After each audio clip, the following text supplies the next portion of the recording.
Hoy hablaremos sobre la neurobiología del estrés y los efectos de las drogas. Dicen que solo utilizamos el 10% de nuestro cerebro. Un mito que se ha extendido y popularizado con el pasar de los años. Pero la verdad es que el ser humano utiliza casi el 100% de su capacidad cerebral. El cerebro es el órgano más complejo e importante del cuerpo humano, responsable del aprendizaje, la inteligencia, el comportamiento, las emociones y la memoria, entre otras funciones. De ahí la importancia de estudiar y comprender bien su funcionamiento.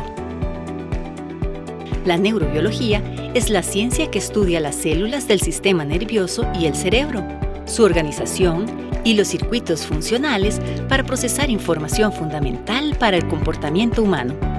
También estudia los efectos que tienen en el cerebro ciertas situaciones que generan miedo, tensión y peligro, o el consumo de sustancias que alteran el funcionamiento del sistema nervioso central. Para conversar más sobre este tema, nos acompaña el doctor Andrei Sequeira Cordero, docente en la Escuela de Medicina e investigador del Instituto de Investigaciones en Salud, INISA, de la Universidad de Costa Rica. Andrei, bienvenido a Conciencia. Le agradecemos muchísimo que haga ese espacio en su apretada agenda para compartir un tema fascinante que vamos a desarrollar durante este programa. Muchas gracias más bien por la invitación y bueno, pues ojalá les resulte interesante esto que hacemos. Usted trabaja en el INISA, Instituto de Investigaciones en Salud de la Universidad de Costa Rica. Coméntenos un poquito las principales áreas o disciplinas del INISA. Fue fundado en 1975. Sí, bueno, es uno de los institutos más viejos que tiene la universidad y pues eso lo ha llevado a pasar por diferentes etapas y también a trabajar en distintas temáticas. Actualmente trabajamos 4 grandes áreas, más que temáticas son áreas y cada área tiene diferentes temas. Existen 2 secciones, la sección de genética a la cual pertenezco, donde algunos investigadores se enfocan en enfermedades específicas generadas por ciertas mutaciones y que no son tan frecuentes en la población, pero que tienen que ser estudiadas y hay una cantidad de preguntas que deben ser contestadas, ¿verdad? Y pues ellos se dedican a ese tipo de enfermedades. Y otro grupo de investigadores que estamos trabajando digamos, utilizando modelos animales para contestar una cantidad de preguntas con enfermedades que son más frecuentes en la población, como la depresión, como las dependencias y alguna relación con la obesidad también y el sobrepeso. Luego tenemos otra sección, que es la sección infección-nutrición, que está muy enfocada a el manejo de aguas y cómo la contaminación de con ciertas sustancias y particularmente con ciertos, por ejemplo, virus, bacterias en las aguas, pues tiene un impacto importante en la salud de la población. Y adicionalmente tenemos también el programa de cáncer que se enfoca en el estudio de las bases biológicas del cáncer y el programa de envejecimiento que también trata pues de dar respuesta a algunas problemáticas relacionadas con el envejecimiento en nuestra sociedad. Hablando de bases biológicas, usted particularmente o su grupo de investigación estudian las bases biológicas relacionadas con el efecto en el cerebro de factores muy importantes para la salud humana: el estrés y las drogas. Temazos. Muy Andrei, interesante, sí. Temazos. Comencemos con el estrés. Bueno, ¿por qué estudiar estrés? Pocas cosas están tan presentes en la vida de todas las personas y a lo largo de toda la vida de las personas como el estrés. El estrés es algo que está ahí, que tenemos que enfrentar y que nuestro cuerpo tiene una cantidad de mecanismos que nos permiten enfrentarlo, porque es algo constante, ¿verdad? Y luego volver a un estado de equilibrio, retornar a ese reposo.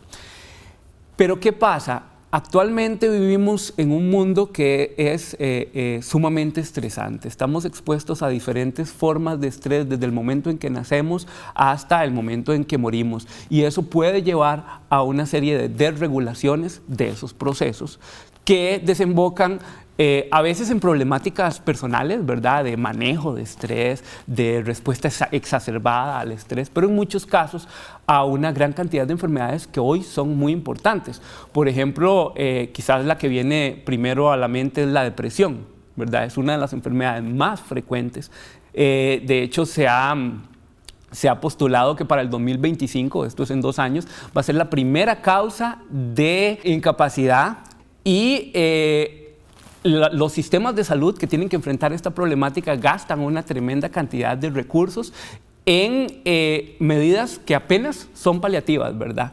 Entonces, ese es solo uno de los ejemplos. Por ejemplo, el trastorno de ansiedad está también relacionado con la exposición al estrés, las dependencias a drogas y de ahí en adelante otro montón de enfermedades como enfermedades cardiovasculares, enfermedades digestivas, etc. Entonces, ¿por qué estudiar estrés? Bueno, porque nos interesan algunos de esos procesos enfocados en el cerebro. Nosotros dirigimos nuestra investigación al cerebro y a algunas de estas enfermedades específicas que son muy frecuentes en la población, como la depresión quizás es nuestro blanco más importante. Sin caer en mucho tecnicismo, porque más bien el objetivo de Conciencia es todo lo contrario, explíquenos qué es lo que genera el estrés fisiológicamente en el ser humano.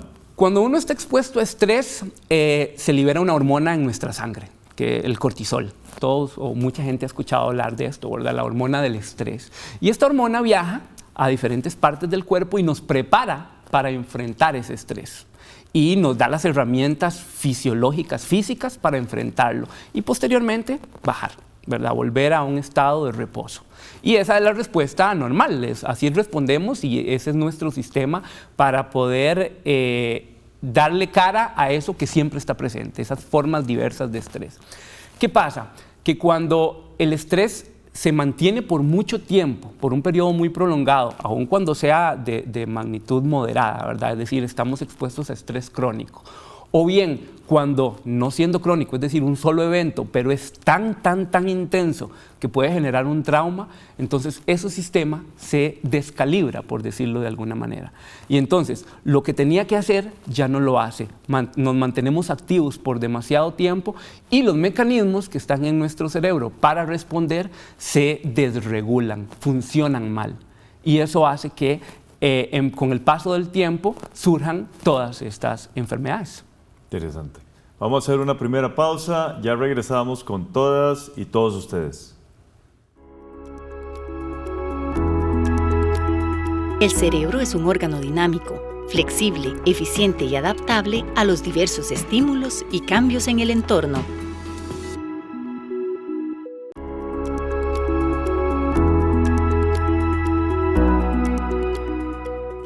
Gracias por continuar con nosotros aquí en Conciencia. Estamos hablando con el doctor Andrei Sequeira Cordero, quien es docente en la Escuela de Medicina e investigador en el Instituto de Investigaciones en Salud de la Universidad de Costa Rica. Hablemos ahora del abuso a las drogas. Bueno, las sustancias de abuso, como se les llama en términos generales, están muy presentes en nuestras sociedades, han estado muy presentes en nuestras sociedades desde siempre, ¿verdad? Alcohol y bueno, otro tipo de sustancias están ahí y han estado a lo largo de toda nuestra historia. Es muy frecuente su consumo, incluso el consumo de drogas ilícitas es muy frecuente y eso lo sabemos, es una gran problemática. De hecho, se sabe que alrededor del 5% de nuestra población costarricense consume drogas ilícitas de manera frecuente, ¿verdad? No todas las personas, y esto siempre es importante decirlo, no todas las personas que consumen desarrollan una dependencia, ¿ok? Pero sí es cierto que consumir es el primer paso para poder llegar al desarrollo de una dependencia.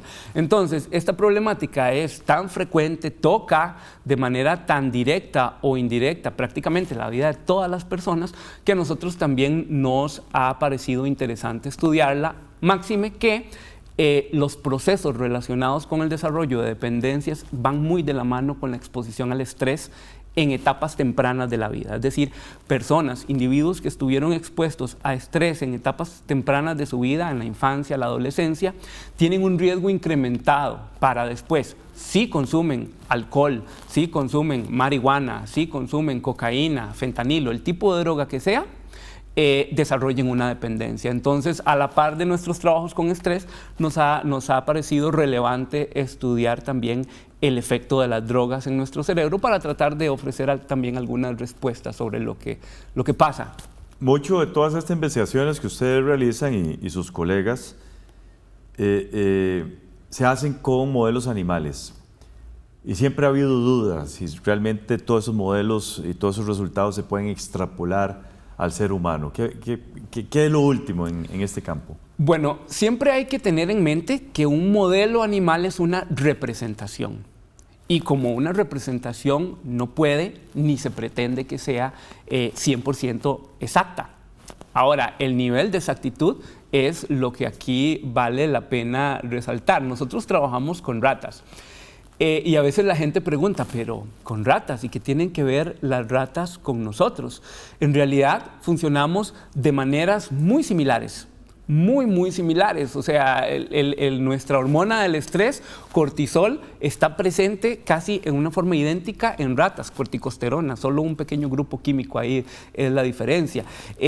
Los efectos que tiene el estrés o que tiene una droga en nuestro cerebro son los mismos que tiene en una rata. El desarrollo de una dependencia o de una depresión o de los efectos del estrés en una rata son muy similares a los que presentamos los seres humanos. Entonces, desde esa perspectiva, la representación es válida. Tan es así que, por ejemplo, los fármacos antidepresivos o los fármacos contra la ansiedad primero tienen que probarse en roedores antes de que puedan probarse y utilizarse en humanos. Así que esa representación es muy válida y la información que tenemos o que obtenemos a través de estos estudios es de gran relevancia para entender qué pasa en nosotros mismos. Desde luego. Ustedes están muy enfocados a 18 genes particularmente que tienen una función particular en el cerebro. Coméntenos, André, en términos muy generales. Bueno, esto de los genes, en realidad, trabajamos en este momento 18 genes, pero esto es una cuestión más histórica. Hemos venido sumando, empezamos hace 13 años con 4 y hemos venido sumando diferentes blancos moleculares que tienen relevancia en estos procesos. No son todos los que están involucrados. De hecho, si uno pudiera aumentar, podría meter muchos más. Pero sí son algunos que son relevantes porque lo ha sugerido la literatura, digamos, los trabajos que han hecho otros grupos en el mundo, o bien porque nuestros propios trabajos han sugerido un poco, bueno, tenemos este resultado y en ese resultado está involucrado más adelante o atrás este otro blanco molecular, este otro gen, esta otra proteína. Entonces deberíamos estudiarla para saber qué está pasando ahí. Entonces hemos llegado a este número de 18, pensando en que de seguro llegarán a ser más con el futuro si el presupuesto no lo permite, ¿verdad? Estudiar estas cosas. Que casualmente le iba a preguntar por eso. Son estudios muy caros, André. Sumamente caros, sí. ¿Cómo se financian? Bueno, de momento hemos tenido el apoyo de la universidad.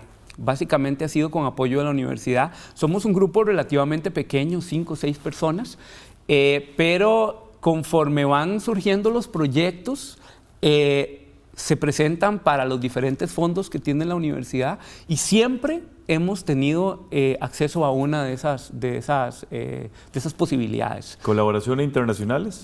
Tenemos colaboraciones, en este momento no de fondos o de recursos, pero sí hemos colaborado enviando muestras o yendo a laboratorios a hacer algunos experimentos. Eso se ha realizado y bueno, en este momento estamos planteando un proyecto para ver si existe la posibilidad de accesar a algunos fondos externos. Y hay estudiantes también que están participando activamente. Siempre. Ahí.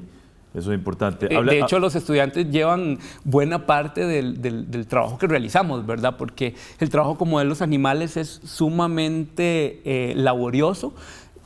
Hay que estar a veces semanas, meses, Un modelo puede durar meses en donde uno tiene que estar viniendo todos los días a hacer el protocolo, sin importar si es sábado, domingo, Semana Santa. Este año estuvimos toda la Semana Santa aquí dando los tratamientos.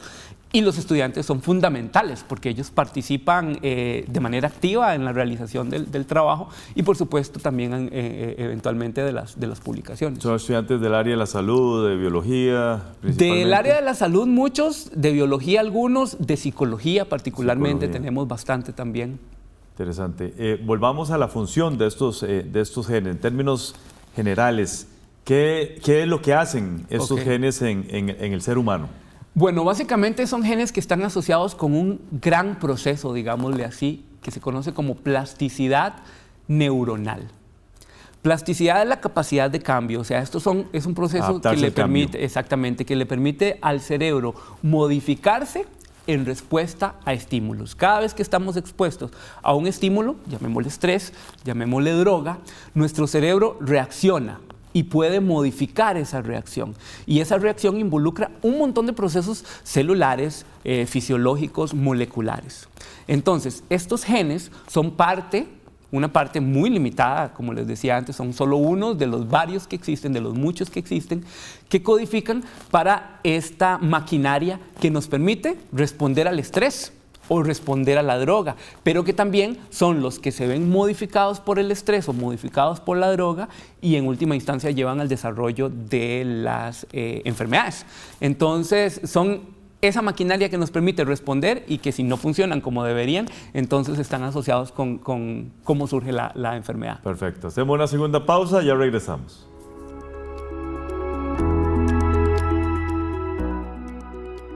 La risa y la meditación involucran una experiencia total en el cerebro que permite pensar con mayor claridad, tener pensamientos más positivos y ser capaces de tomar decisiones clave de forma más serena.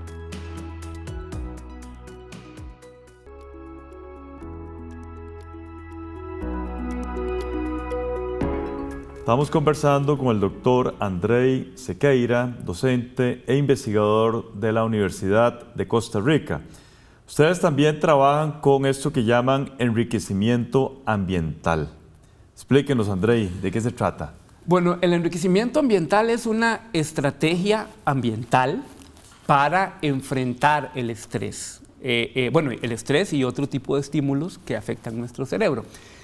Enriquecimiento es exposición a estímulos con efecto positivo por encima de lo que uno está normalmente acostumbrado. Eso es enriquecer, estar expuesto a estos estímulos más allá de lo que uno normalmente está acostumbrado. ¿Cuáles son esos estímulos? 3 específicamente.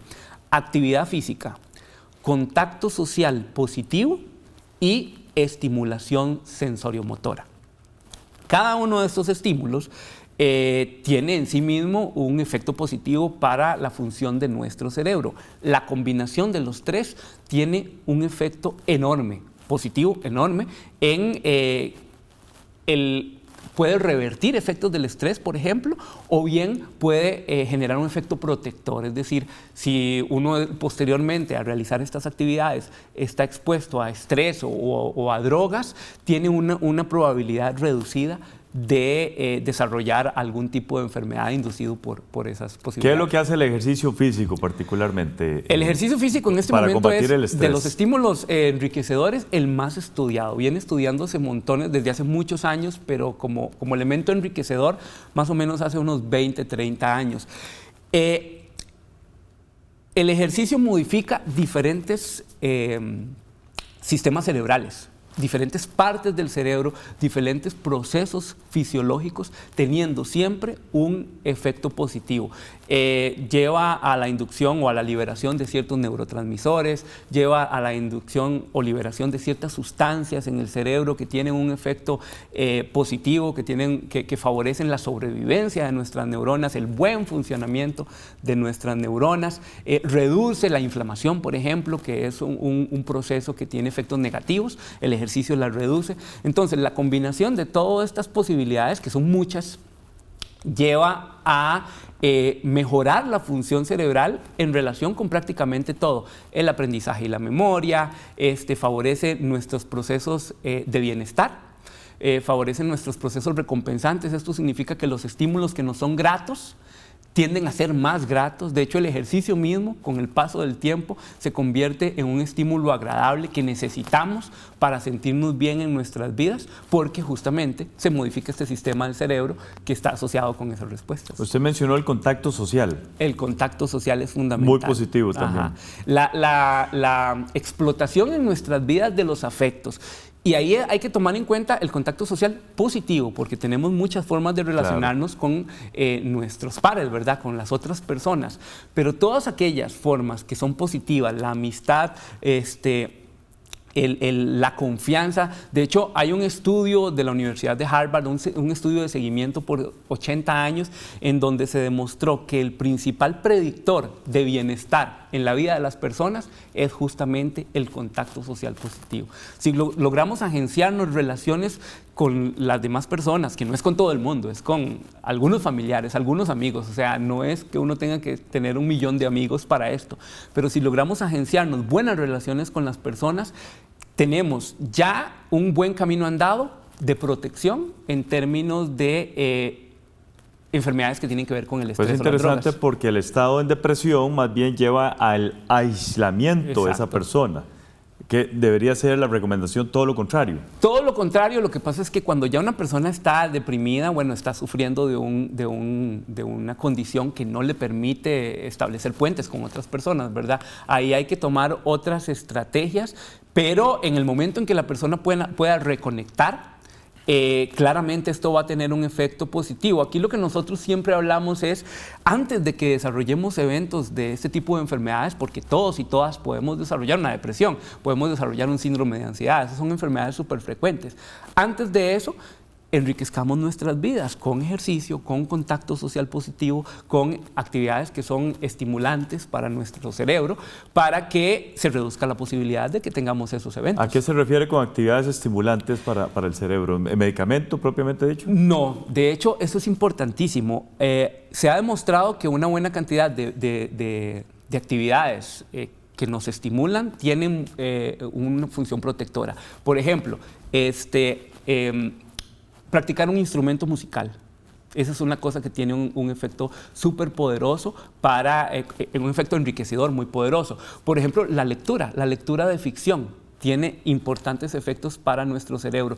Recientemente se ha demostrado que también un contacto con la naturaleza, lo que se llama el factor verde, tiende a reducir los efectos del estrés. 20 minutos en un parche verde disminuye significativamente los niveles de cortisol y eso lleva a un efecto relajador que a largo plazo, si usted está en constante contacto con parches verdes, tiene un efecto protector.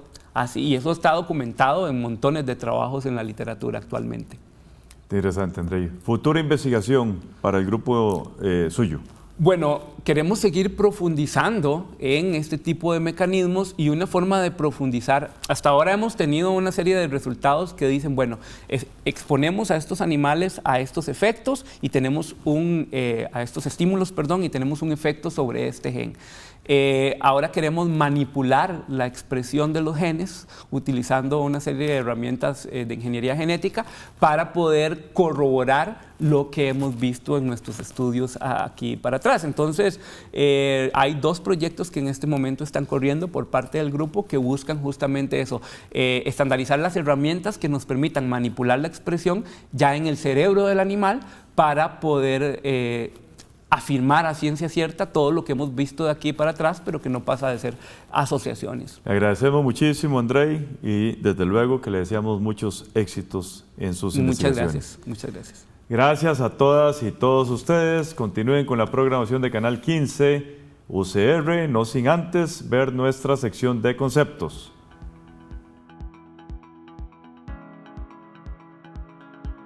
Hola, nos encontramos de nuevo en este segmento que hemos llamado Conceptos. Soy Catalina Lao y voy a definir lo que dijo nuestro invitado aquí. Cuando uno está expuesto a estrés, se libera una hormona en nuestra sangre, que es el cortisol. Todos o mucha gente ha escuchado hablar. Hormona es una sustancia química producida por un órgano cuya función es la de regular la actividad de un tejido determinado. es decir, que las hormonas son las mensajeras químicas del organismo. En este caso, el investigador nos habla del cortisol, una sustancia química que actúa como transmisora en nuestro cerebro cuando enfrentamos situaciones difíciles o de alto grado de tensión y nos ayuda a enfrentarlas. Pero también el investigador nos dijo diferentes blancos moleculares que tienen relevancia en estos procesos. Blanco molecular se define como ciertos genes, proteínas y moléculas que intervienen o se utilizan como objetivos para un tratamiento o estudio. En este caso, el investigador nos habla de los genes que estudian para determinar una función particular en los procesos neuronales relacionados con el estrés y el uso de drogas. Esto fue Conceptos. Les invito a acompañarnos en el próximo programa de Conciencia para seguir definiendo más palabras. No olviden visitar nuestras páginas de Facebook y YouTube. Hasta la próxima.